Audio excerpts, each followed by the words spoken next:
Hi friends, మేమైతే ఈరోజు మా విలేజ్కి వచ్చాం. మా గల్లీ వినాయకుని దగ్గర పూజ చేయడానికి. పూజ చేయాలంటే మనం ప్రసాదాలు రెడీ చేసుకోవాలి కదా, దానికోసం రైస్ రెడీ చేసుకున్నాం.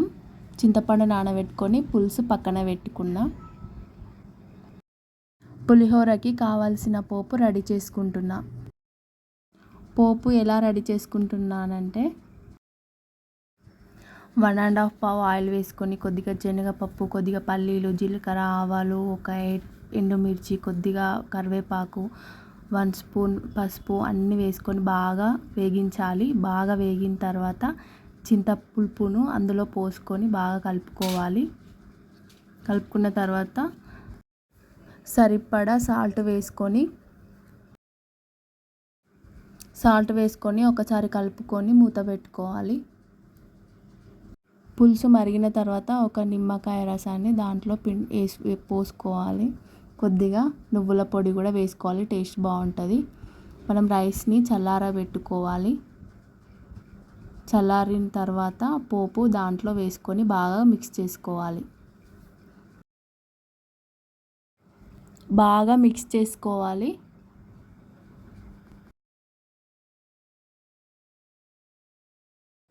అంతే అండి, పులిహోర రెడీ చేసుకున్నాను. నెక్స్ట్ ఇంకొక ప్రసాదం కూడా చేయాలనుకుంటున్నాను.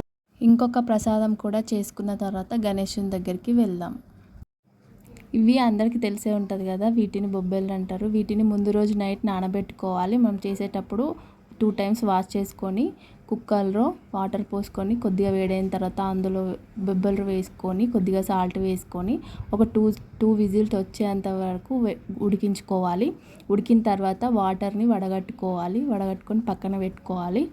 నెక్స్ట్ బౌల్ తీసుకొని అందులో సరిపడా ఆయిల్ వేసుకొని జీలకర్ర, ఆవాలు, పచ్చిమిర్చి, ఉల్లిగడ్డ, కరివేపాకు అన్నీ వేసుకొని బాగా వేయించుకోవాలి. అవి కొద్దిగా వేగిన తర్వాత కొద్దిగా పసుపు వేసుకొని మిక్స్ చేసుకొని కొద్దిగా సాల్ట్ వేసుకొని అన్నీ కూడా బాగా వేయించుకోవాలి. అన్నీ బాగా వేగిన తర్వాత పక్కన పెట్టుకున్న బొబ్బెలు కూడా అందులో వేసుకొని బాగా మిక్స్ చేసుకొని 2 మినిట్స్ తర్వాత గ్యాస్ ఆఫ్ చేయాలి. అన్నీ రెడీ చేసుకొని వినాయకుని దగ్గరికి అయితే వెళ్తున్నాం. వినాయకుని దగ్గరికి అయితే వచ్చేసాం, కానీ ఇక్కడ పంతుల కోసం వెయిట్ చేయాలి. అన్నీ ఇలా రెడీ చేసుకొని వచ్చాం. చూడండి, మా వినాయకుడు పూజ కోసం రెడీగా ఉన్నాడు. అరే శ్రీకర్ హాయ్ చెప్పురా, హాయ్ చెప్పుర్రి, హాయ్. ఓం దేవీం వాసమయంత దేవాస్తాం స్వరూపాం పశుభోపదంతే దానో మంత్రేశమోర్జందుహానాదీనుర్వాహాతారో అవానుజానమవశిషో అవపుష్యాతాథ అవప్రస్థాథ అవోత్రాతాథ అవదక్షిణాతాథ అవచోత్వాతాథ అవాధరాతాథ సర్వతో మాం పాహి పాహి సమంతాథ తమాంగమయస్తం చిన్మయః త్వమానందమయస్తం బ్రహ్మమయః త్వం సచ్చిదానందాద్వితీయోసి త్వం ప్రత్యక్షం బ్రహ్మాసి త్వం జ్ఞానమయో విజ్ఞానమయోసి సర్వం జగదిదం తద్బోధాయతే సర్వం జగదిదం తద్వతిష్టతే సర్వం జగదిదం త్వయలేమేషతి సర్వం జగదిదం త్వయ ప్రత్యేతి త్వం భూమిరాపోనలోనిలో నమః. కుబరికైటు त्वं भूमिरापोनलोनिलो नमः त्वं चक्वारिवाक्पदानि त्वं गुणत्रयातीतः त्वमवस्थात्रयातीतः त्वं देहत्रयातीतः त्वं कालत्रयातीतः त्वं मूलाधारस्थितोनित्यं त्वं जतित्रयात्मकः त्वां योगिनोत्यायन्त नित्यं त्वं ब्रह्मास्तं विष्णुस्तं रुद्रस्तं इन्द्रस्तं अग्निस्तं वायुस्तं सूर्यस्तं चन्द्रमास्तं ब्रह्मपूर्वस्वरं गणादिं पूर्वमचारिं वर्णादिं तदनन्तरम् अनुस्वारपरतरः अर्धेन्द्रसितं तानेन रुद्धं एतत्त्वमनुस्वरूपं अकारपूर्वरूपं अकारो मध्यमरूपं अनुस्वारश्चान्तरूपं बिन्दुरुत्तमरूपं नादसन्धानो संविदासन्धिः सैषा गणेशविद्या गणकर्षिः नैसर्गायत्री छन्दः नायान्तदेव पूजार्थं तदक्षेकारः कलुषोदकेन जलैः. ఇదిగోండి, మా గణేశుని దగ్గర అందరూ ప్రసాదాలు తెచ్చారు.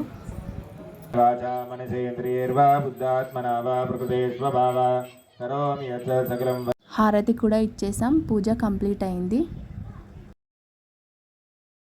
మా గణేశుడు ఎలా ఉన్నాడో కామెంట్స్లో చెప్పండి.